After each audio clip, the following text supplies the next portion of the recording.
সবাইকে class number 8-এ স্বাগতম।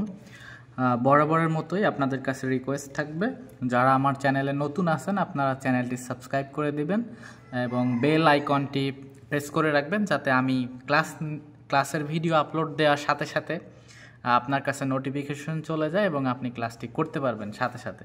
So আমরা আজকে ডিপ্লোমা ইন নার্সিং দ্বিতীয় বর্ষের আমরা লিভার সিরোসিস সম্পর্কে জানার চেষ্টা করব, ক্লাস নাম্বার 8 আজকে।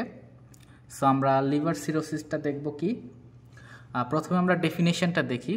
দেখেন প্রথমে বলা আছে cirrhosis is a characterized by, অর্থাৎ এটার বৈশিষ্ট্যটা কি, বৈশিষ্ট্য কীভাবে বুঝবো দেখেন, diffuse hepatic fibrosis. Hepatic fibrosis এখানে ডিফিউজ মানে ছড়িয়ে পড়া, হ্যাঁ, ছড়িয়ে পড়ে কি হ্যাপাটিক ফাইব্রোসিস।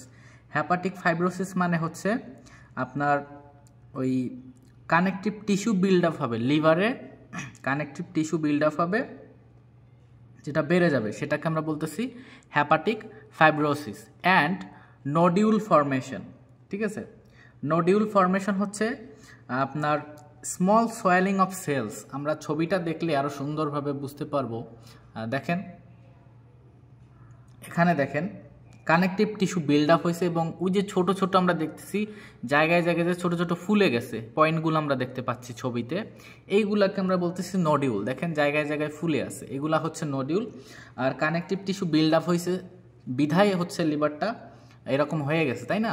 সো ওটা এখানে বলা যে hepatic fibrosis and nodule formation, ঠিক আছে। এরপরে it can occur at any age, এটা যে কোনো বয়সে হতে পারে।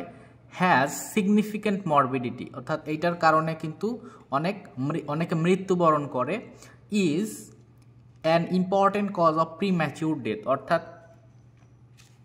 প্রিম্যাচিউর ডেথ হয়, অর্থাৎ আমাদের যে গড় আয়ু এখন 72 আছে, তার চেয়ে অনেক আগেই দেখা যাচ্ছে 40-45 বছরেই কিন্তু অনেকে মারা যায় এই লিভার সিরোসিসের কারণে। এবং এইটার গুরুত্বপূর্ণ কারণ আপনার অ্যালকোহল যারা ইনটেক করে বা মদ্যপান যেটা আমরা বাংলায় বলি, বা স্মোকিং যারা সিগারেট খায়, এরা কিন্তু বেশি এফেক্ট হয় এই লিভার সিরোসিসে। সো এইটা বলতেছে প্রিম্যাচিউর ডেথ, আগেই মৃত্যুবরণ করা। এরপরে দেখেন আরেকটা ডেফিনেশন আমরা দেখি যে cirrhosis of liver is a late stage of scarring. Scar মানে আপনার দাগ, হ্যাঁ, ফাইব্রোসিস সেই একই। Of liver caused by many liver related disease, এটা হওয়ার অনেক লিভার রিলেটেড যে ডিজিজগুলো আছে তার কারণে হতে পারে। আমরা কারণগুলো এখনই দেখব। সো দেখেন কি বলছে, সাচ অ্যাজ কি কারণ, ক্রনিক অ্যালকোহলিজম, যেটা বললাম আমি আগেই, যে দীর্ঘদিন যাবত যে অ্যালকোহল ইনটেক করে বা মদ খায় বা মদ্যপান যারা করে তাদের হয়। এবং হেপাটাইটিস, হেপাটাইটিস কি, ইনফ্লামেশন অফ লিভার, লিভারের যখন ইনফ্লামেশন হয়ে যাবে দীর্ঘদিন থেকে এবং আনট্রিট অবস্থায় থেকে যাবে, তখন কিন্তু এটা সিরোসিসে পরিণত হবে, সেটাকে সিরোসিস অফ লিভার বলা হবে। হ্যাঁ, এখন আমরা দেখব কজেস সিরোসিস অফ লিভার সিরোসিসের কজেসগুলো আমরা দেখি, ঠিক আছে। আচ্ছা দেখেন কি বলা আছে। প্রথমটা আপনার অ্যালকোহল, যেটা বলা হয়েছে। তারপরে ক্রনিক ভাইরাল হেপাটাইটিস, হেপাটাইটিস থাকলেও এটা হতে পারে, যেমন হেপাটাইটিস বি আর হেপাটাইটিস সি, এই দুইটা দিয়ে দেওয়া হয়েছে।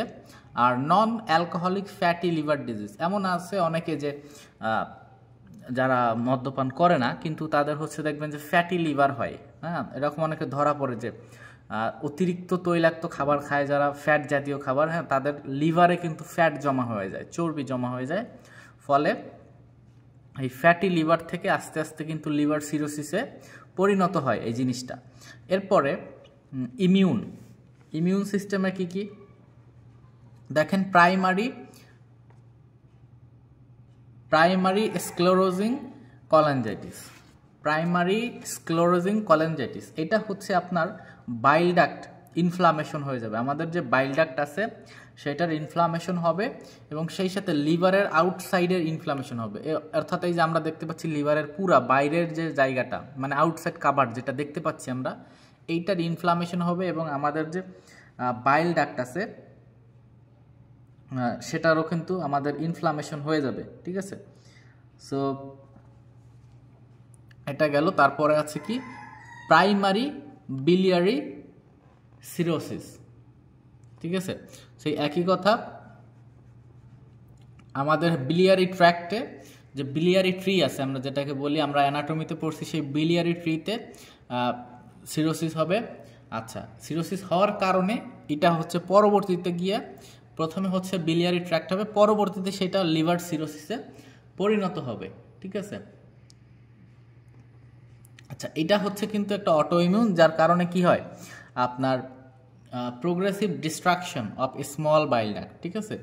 স্মল যে বাইল ডাক্টগুলো আছে ওগুলো ডিস্ট্রাকশন হয়ে যাবে।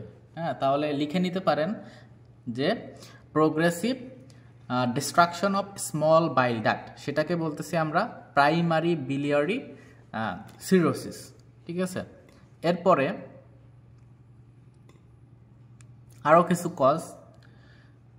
আচ্ছা, প্রাইমারি পরে দেখেন সেকেন্ডারি বিলিয়ারি সিরোসিস, ওই প্রাইমারির পরবর্তী যে স্টেজ সেটা হচ্ছে সেকেন্ডারি, ঠিক আছে।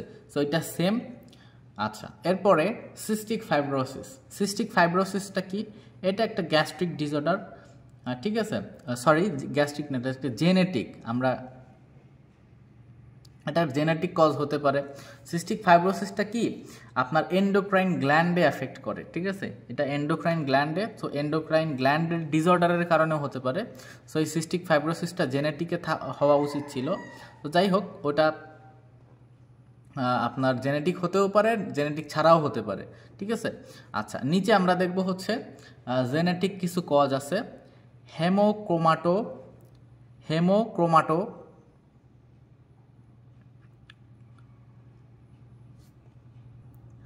সিস, অর্থাৎ হেমোক্রোমাটোসিস, ঠিক আছে। এখন এই হেমোক্রোমাটোসিসটা হচ্ছে আমার বডিতে যখন আয়রন ওভারলোড হয়ে যাবে, আয়রন বেশি হয়ে যাবে, হ্যাঁ, আয়ন, উচ্চারণটা হবে আয়ন, আমরা বলি আয়রন, এটা হবে আয়ন, ঠিক আছে। আচ্ছা, যেটা আয়ন এটা ওভারলোড হয়ে যাবে আমাদের বডিতে, তখন আমরা সেটাকে বলবো হচ্ছে হেমোক্রোমাটোসিস, ঠিক আছে। আচ্ছা, আয়রন বিল্ড আপ বা আয়রন ওভারলোড। এরপরে উইলসন্স ডিজিজ কি আমাদের বডিতে যখন কপারের পরিমাণ বেড়ে যাবে, কপার ওভারলোড, তখন সেটাকে বলবো উইলসন্স ডিজিজ। এই উইলসন এই ভদ্রলোক এটা আবিষ্কার করছে, এই জন্য এটাকে উইলসন্স ডিজিজ বলা হয়, যেখানে বডিতে কপারের পরিমাণ বেড়ে যাবে, ঠিক আছে। এখন দেখেন এখানে বলা আছে আলফা অ্যান্টিট্রিপসিন ডেফিসিয়েন্সি। এই আলফা অ্যান্টিট্রিপসিন ডেফিসিয়েন্সি এটা একটা এনজাইম যেটা লিভার থেকে সিক্রেট হয়, ঠিক আছে। লিভার থেকে সিক্রেট হয়, এবং এইটা যদি আমাদের বডিতে কমে যায় বা ডেফিসিয়েন্সি হয়ে যায়, তখন কিন্তু লিভার সিরোসিস হতে পারে। এরপরে দেখেন আপনার কি বলছে, ক্রিপ্টোজেনিক, আননোন বা ইডিওপ্যাথিক, মানে অজানা কিছু কজ, ঠিক আছে।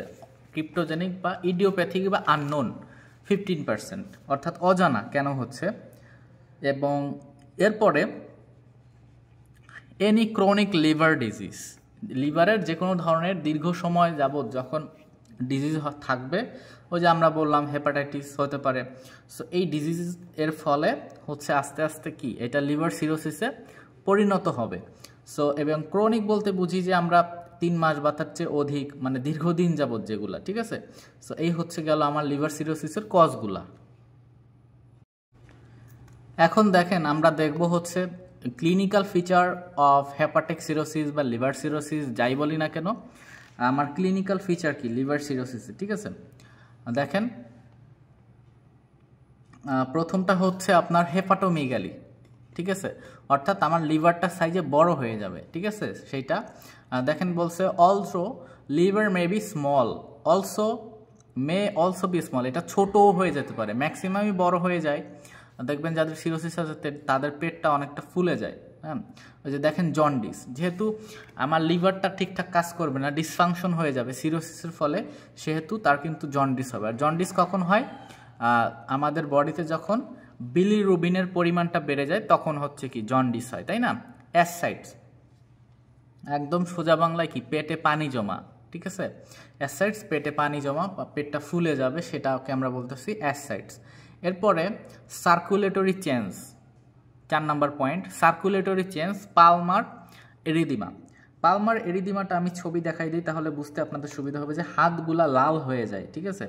পালমার এরিদিমা দেখেন, আমি ছবি দেখাই, সুন্দর বুঝতে পারবেন, একদম লাল হয়ে গেছে হাতটা। হ্যাঁ, সো এটাকে আমরা বলতেছি পালমার এরিদিমা। আচ্ছা, এরপরে সাইনোসিস। সাইনোসিসটা কি? অর্থাৎ ল্যাক অফ অক্সিজেন। আমার নখ বলেন, তারপর ফেস বলেন, এগুলো সব হালকা একটু নীল নীল হয়ে যাবে, ব্লু কালার হয়ে যাবে, মিউকাস মেমব্রেন যেটা। কারণ কি? কারণ হচ্ছে আমার বডিতে অক্সিজেনের অভাব দেখা দেবে, সেই জন্য, ঠিক আছে। সেটাকে আমরা বলি সাইনোসিস।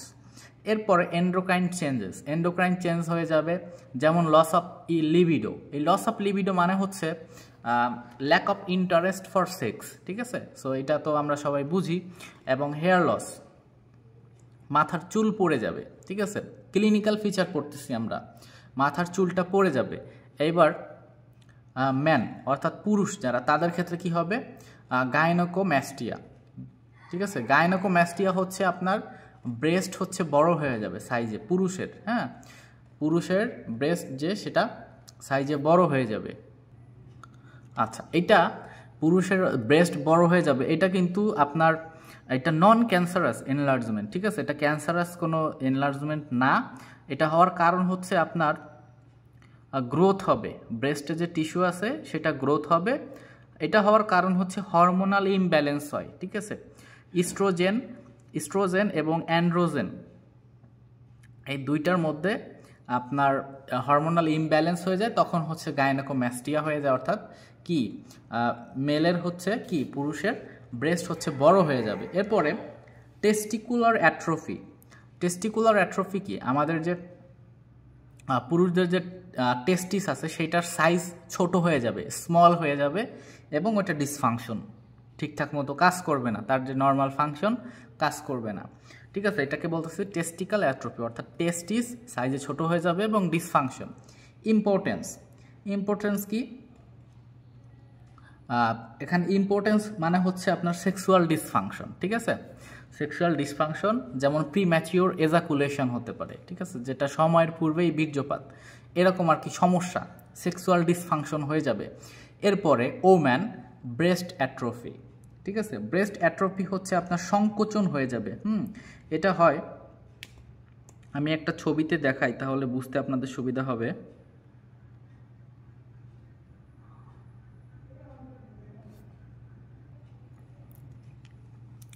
সো দেখেন, আমরা যদি ছবিটা দেখি তাহলে বুঝতে পারবো যে ব্রেস্টটা হচ্ছে আপনার এটা হচ্ছে আপনার সংকোচন হয়ে যাবে, ঠিক আছে। ব্রেস্টটা হচ্ছে সংকোচন হয়ে যাবে। সো এটা নিচের দিকে চলে গেছে দেখেন। সো এবং এটাকে আমরা বলতেছি ব্রেস্ট অ্যাট্রফি, এবং এটা হওয়ার কারণ হচ্ছে সাইজও ছোট হয়ে যাবে। হ্যাঁ, নর্মালের যে সাইজ থাকে বা শেপ থাকে সেটা চেঞ্জ হয়ে যাবে ব্রেস্টের। এবং হচ্ছে এটা আপনার মেনোপজ যখন হয়ে যাবে, মেনোপজ অর্থাৎ পার্মানেন্ট হচ্ছে বন্ধ হয়ে যায় মেনস্ট্রুয়েশন একটা নির্দিষ্ট বয়সের পরে মেয়েদের, তাই না? 50-55 হইলে মেনস্ট্রুয়েশনটা পুরাপুরি বন্ধ হয়ে যায়, এটা আর হয় না মেনোপজ। তখন এটা হবে যখন ইস্ট্রোজেন লেভেল, আমাদের বডিতে যে হরমোন ফিমেলদের ইস্ট্রোজেনের পরিমাণটা যখন বডিতে বেশি থাকে তখন এটা হয়। হ্যাঁ, সেটাকে বলতেছি ব্রেস্ট অ্যাট্রফি। এরপরে ইরেগুলার মেন্স, অর্থাৎ মেনস্ট্রুয়েশন যেটা সেটা ইরেগুলার হয়ে যাবে ফিমেলের ক্ষেত্রে, অর্থাৎ প্রত্যেক মাসে হচ্ছে, এখন দেখা যাচ্ছে 2 মাস 3 মাস পরে পরে হচ্ছে, মানে ইরেগুলার আর কি।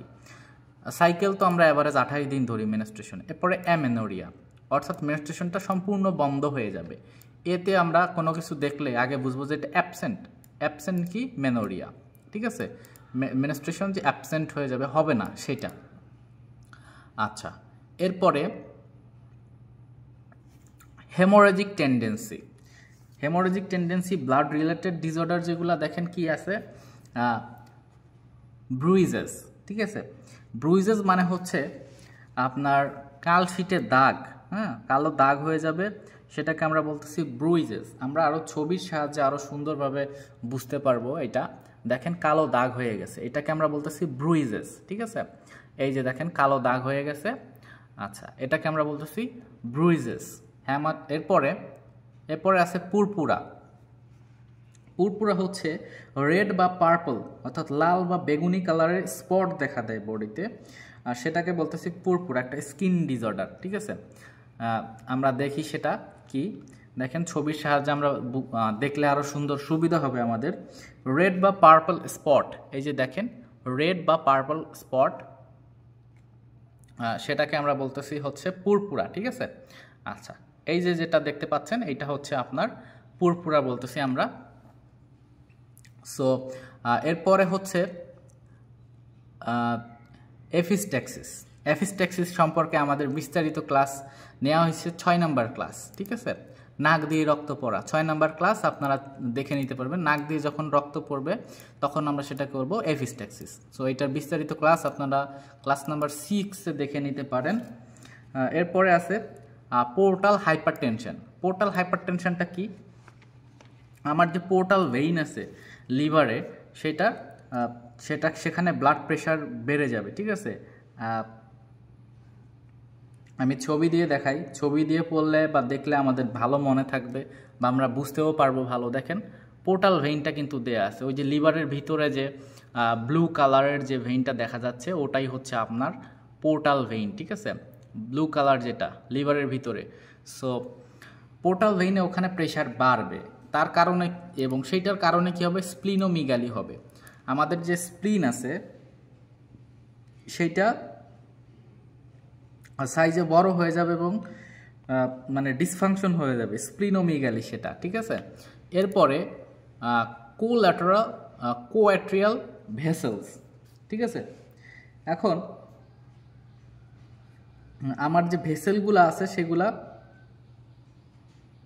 সমস্যা হবে ওই যে লিভারের সাইড দিয়ে যেগুলা, এইগুলাতে। এরপরে আপনার আছে ভেরিসিয়াল ব্লিডিং। ভেরিসিয়াল ব্লিডিং এটা হচ্ছে, ভেরিসিয়াল ব্লিডিং হচ্ছে ভেরিকেলস। ঠিক আছে, ভেরিকেলস যখন ভেরিকেলস থেকে ব্লিডিং হবে, যেমন জিআই ট্র্যাক্ট হইতে পারে, ইসোফেগাস হইতে পারে, স্টমাক হইতে পারে, রেকটাম হইতে পারে। ভেরিকেলস থেকে যখন ব্লিডিং হবে তখন সেটাকে আমরা বলতেছি ভেরিসিয়াল ব্লিডিং। ঠিক আছে, আচ্ছা এরপরে আমরা একটু ছবি দেখি, তাহলে মনে হয় আমাদের ভেরিসিয়াল ব্লিডিংটা আরও বুঝতে সুবিধা হবে। যে দেখেন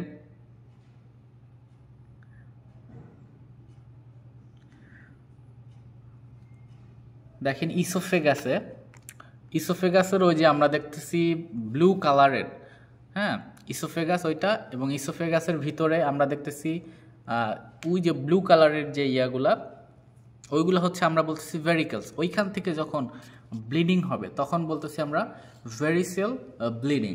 এরপরে আছে হ্যাপাটিক এনসিপ্যালোপ্যাথি। তো হ্যাপাটিক এনসিপ্যালোপ্যাথি এটা হচ্ছে আপনার ব্রেন ডিসফাংশন। ঠিক আছে, হ্যাপাটিক এনসিফিলোপ্যাথি হচ্ছে আপনার ব্রেনটা ঠিকঠাক মতো কাজ করবে না। এটা আপনারা লিখেও নিতে পারেন যে brain dysfunction due to liver dysfunction, অর্থাৎ লিভারের ডিসফাংশনের কারণে ব্রেনটাই ডিসফাংশন হয়ে যাবে এবং এখানে কনসিয়াস আপনার পরিবর্তন হয়ে যাবে কি কনসিয়াস লেভেল। ঠিক আছে, ডিউ টু লিভার ফেইলিয়ার। ঠিক আছে, সো এটাকে বলতেছি হ্যাপাটিক এনসিফ্যালোপ্যাথি। এবার পিগমেন্টেশন, অর্থাৎ আমার যে কালার বা রঞ্জক পদার্থ যেটা লিভার থেকে সেটা পরিবর্তন হবে। এরপরে আছে ডিজিটাল ক্লাবিং। ঠিক আছে, সো এইটা হচ্ছে আপনার নখের যে শেপ সেটা চেঞ্জ হয়ে যাবে, ক্লাফট ফিঙ্গার বলা হয়, যে ডিজিটাল ক্লাবিং বা ক্লাফট ফিঙ্গার। দেখেন আমার এখানে ছবিতে দেখলে বুঝতে পারবেন যে দেখেন নখের সাইজটা কেমন হয়ে গেছে। ঠিক আছে, সো এটা হচ্ছে আপনার ডিজিটাল ক্ল্যাবিং। নর্মাল শেপ নখ যেমন থাকার কথা তেমন নাই, দেখেন চেঞ্জ হয়ে গেছে, কিন্তু মানে সাইড দিয়েও হচ্ছে বড় হয়ে গেছে এবং গোলাকার হয়ে গেছে, যেটা কিন্তু আমাদের নর্মাল শেপ না নখের। সো এটা হচ্ছে ডিজিটাল ক্লাবিং। এরপরে আছে ডুপুইট্রেন্স কন্ট্রাকচার। ডুপুইট্রেন্স কন্ট্রাকচারটা হচ্ছে আপনার আঙুল হচ্ছে পারমানেন্টলি বাঁকায় যাবে, দুইটা বা একটা আঙুল পারমানেন্টলি বাঁকায় যাবে, সেটাকে আমরা বলতেছি ডুপুইট্রেন্স কন্ট্রাকচার মানে তো বোঝাচ্ছে যে বাঁকানো। দেখেন ছবিতে আমরা সুন্দরভাবে বুঝতে পারি। দেখেন এখানে দেয়া আছে ডুপুইটেন্স কন্ট্রাকচার, এখানে দুইটা আঙুল বাঁকাই গেছে, ঠিক আছে, ছবিতে দেখা যাচ্ছে। সো এইটাকে আমরা বলতেছি ডুপুইটেন্স কন্ট্রাকচার, ঠিক আছে। আচ্ছা, সো এই হচ্ছে আমাদের চলে গেল clinical feature of liver cirrhosis. এটা রেফারেন্স হচ্ছে ডেভিডসনের 22 নম্বর এডিশনের একটা বুক, 943 নম্বর পেজ থেকে নেওয়া হয়েছে, যেটা ইন্ডিয়ান একটা বই, ঠিক আছে। সো এখানে আমাদের শেষ হলো হচ্ছে ক্লিনিক্যাল ফিচার অফ হ্যাপাটিক বা লিভার সিরোসিস, ঠিক আছে। বা এখানে সিএলডিতেও হচ্ছে ক্রনিক লিভার ডিজিজ, এটাও যদি আসে কজেও ছিল যে সিএলডি অর্থাৎ ক্রনিক লিভার ডিজিজ। সো এটাও আপনারা লিখে দিবেন একই সব, ঠিক আছে। এখন আমরা দেখব management.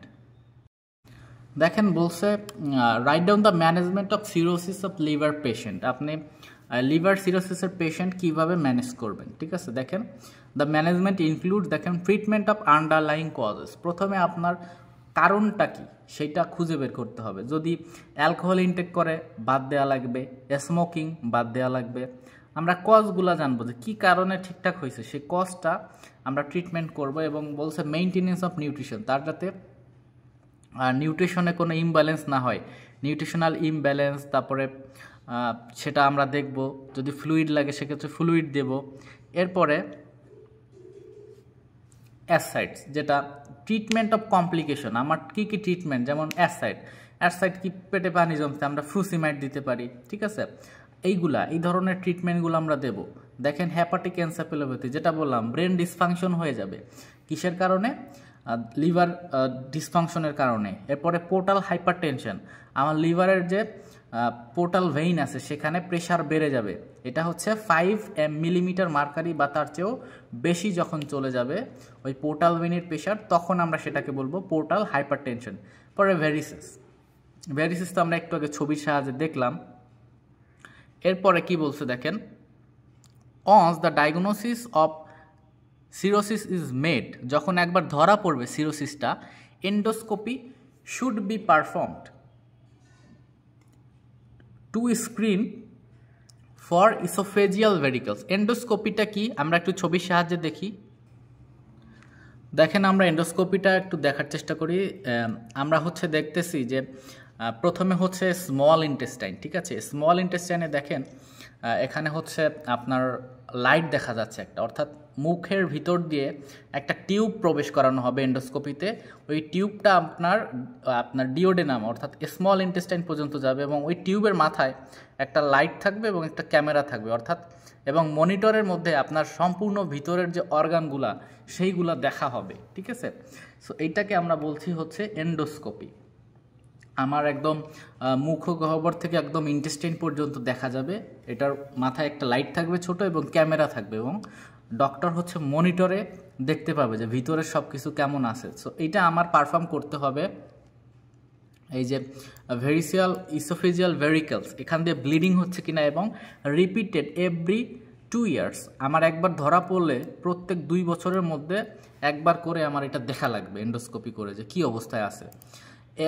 As cirrhosis is associated with an increase of hepatocellular carcinoma, অর্থাৎ আমার যে হ্যাপাটিকের সেল আছে, অর্থাৎ কি লিভারে যে সেল আছে সেখানে কি কার্সিনোমা হয়ে যেতে পারে, যে ক্যান্সার হয়ে যেতে পারে, ঠিক আছে। আচ্ছা, আমার লিভার ক্যান্সার হয়ে যেতে পারে। Patient should be placed under regular surveillance for it, অর্থাৎ রেগুলার নজরদারি করতে হবে, আমার চেক আপ করতে হবে যে এটা যেন ক্যান্সারে পরিণত না হয় সেটা। এরপরে বলতেছে 6 number point, chronic liver failure due to cirrhosis also can be treated by liver transplantation, অর্থাৎ আমার ক্রনিক লিভার ফেইলিয়ার হয়ে যেতে পারে লিভার সিরোসিসের কারণে, এটা আমি ট্রিট করব কীভাবে, লিভার ট্রান্সপ্লান্টেশন, অর্থাৎ আরেকজনের লিভার এনে আমি আমার যে ড্যামেজ লিভার সেটা বাদ দিয়ে রিপ্লেসমেন্ট, অর্থাৎ লিভার ট্রান্সপ্ল্যান্ট তো আমরা বুঝতেছি যে অন্য একটা লিভার এনে আমার লিভারে লাগাবো, প্রতিস্থাপন বলবো, হ্যাঁ, প্রতিস্থাপন করা সেটা। সো এটা আমরা শিখে ফেললাম যে কিভাবে আমরা ম্যানেজ করব। এখন আমরা দেখব হচ্ছে nursing intervention a patient with liver cirrhosis. Liver সিরোসিসের ক্ষেত্রে নার্সিং ইন্টারভেনশনটা কি হবে আমার, দেখেন position bed for maximal respiratory efficiency. সে যাতে ঠিকঠাক মতো শ্বাস প্রশ্বাস নিতে পারে সেইভাবে আমার বেডটা পজিশন করতে হবে। যেমন কি সেমি ফাউলার্স পজিশন, তাই না? এই পজিশনে কিন্তু ব্রিদিং ডিফিকাল্টি কম হয়। সো সেইটা।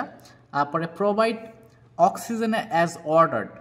অক্সিজেনের যদি থাকে 5 লিটার, আমি সেই অনুযায়ী দেবো, যে যত অর্ডার থাকবে সেই অনুযায়ী আমি অক্সিজেন দেব। ইনিশিয়েট অর্থাৎ শুরু করব কি, ইফোর্টস টু প্রিভেন্ট। ইফোর্ট দেবো কি প্রিভেন্ট করার জন্য, রেসপাইরেটরি, সার্কুলেটরি অর্থাৎ আপনার ব্লাড প্রেশার, তারপরে ভাস্কুলার ডিস্টারবেন্স, এই ধরনের কোনো সমস্যা থাকলে আমরা সেটা প্রিভেন্ট করব। এরপরে encourage patient to increase activity gradually, অর্থাৎ আমরা পেশেন্টকে উৎসাহিত করব যে আস্তে আস্তে কি করবে, সে শুরু করবে তার অ্যাক্টিভিটি। তারপরে হচ্ছে plan rest with activity and mild exercise, সে একটু এক্সারসাইজ করবে, একটু রেস্ট নেবে।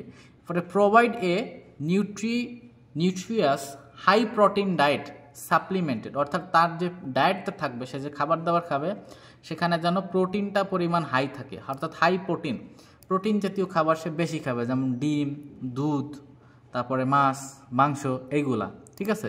সাপ্লিমেন্টেড বাই, সাথে আরও সাপ্লিমেন্ট লাগবে ভিটামিনের, দেখেন ভিটামিন বি কমপ্লেক্স, তারপরে others including vitamin A, vitamin C, vitamin K and folic acid, যেটার কারণে কি আয়ন তৈরি হয় আমাদের বডিতে। If there is no indication of impending coma, ঠিক আছে, ইমপেন্ডিং কমা যদি না থাকে তাহলে আমরা এগুলা দেব। ইমপেন্ডিং কমাটা কনফিউশন হয়ে যায়, তারপরে কাঁপুনি হয়, এটা হচ্ছে ইমপেন্ডিং কমা। এরপরে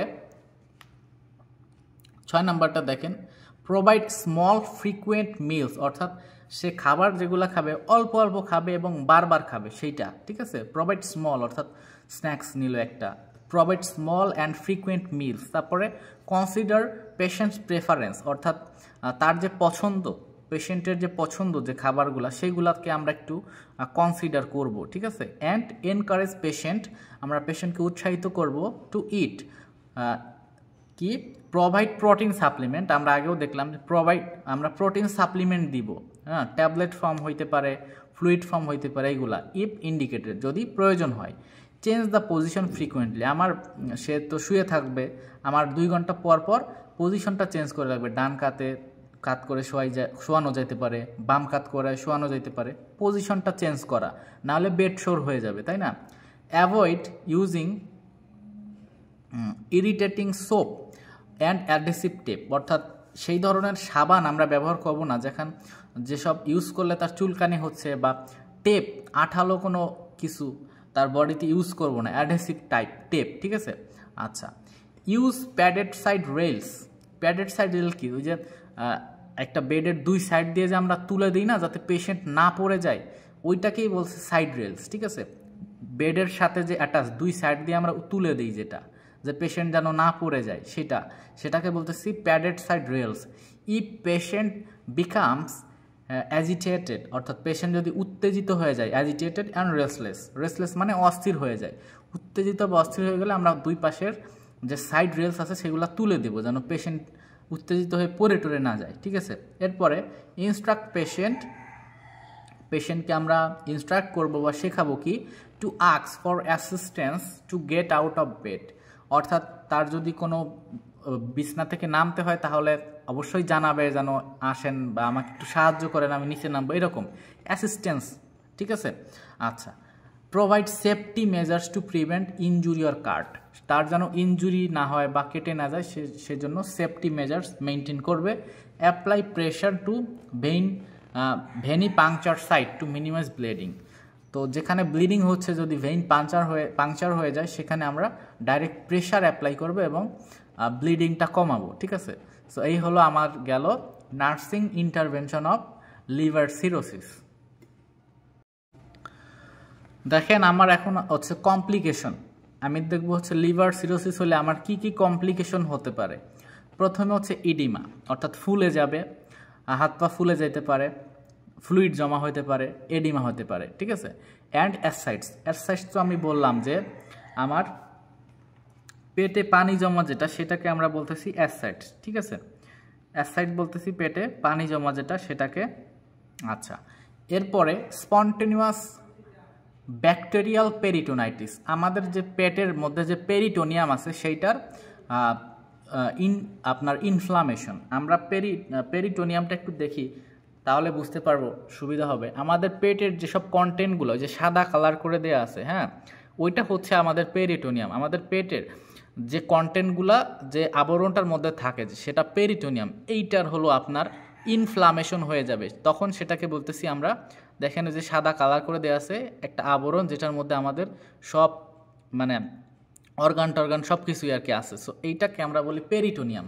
এই সাদা এই অংশটার যখন ইনফ্লামেশন হয়ে যাবে তখন বলবো পেরিটোনাইটিস। আর আমরা তো অনেকবার বলছি যে লাস্টে আইটিস থাকলে কি ইনফ্লামেশন, এটা আমরা সবাই জানি।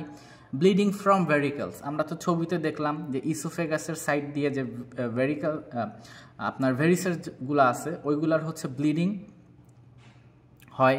সো আমরা ওইটা দেখাইছি আগেই। এরপরে 4 নম্বরে কি, 4 নম্বরে বলছে হ্যাপাটিক এনসিফেলোপ্যাথি। হ্যাপাটিক এনসিফেলোপ্যাথি দেখলাম যে ব্রেন ডিসফাংশন হয়ে যাবে due to liver dysfunction.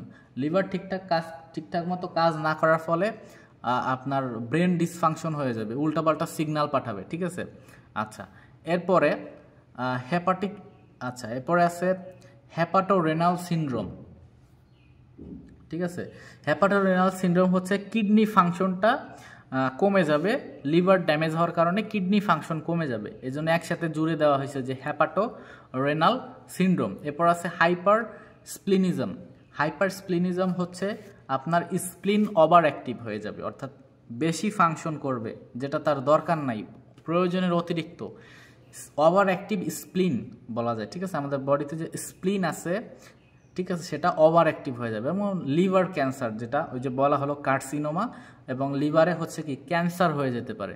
So এই হলো আমাদের কমপ্লিকেশন, এবং আমরা লিভার সিরোসিস সম্পর্কে আজকে সব কিছুই বিস্তারিত জানলাম। সো আশা করি আপনারা ক্লাসটি থেকে উপকৃত হয়েছেন, এবং আপনাদের কাছে রিকোয়েস্ট থাকবে চ্যানেলটি সাবস্ক্রাইব করে দিবেন, এবং অবশ্যই এই ক্লাস সম্পর্কে আপনার মতামত কমেন্ট বক্সে জানাবেন। সবাই ভালো থাকবেন, পরবর্তী ক্লাস পর্যন্ত ধন্যবাদ।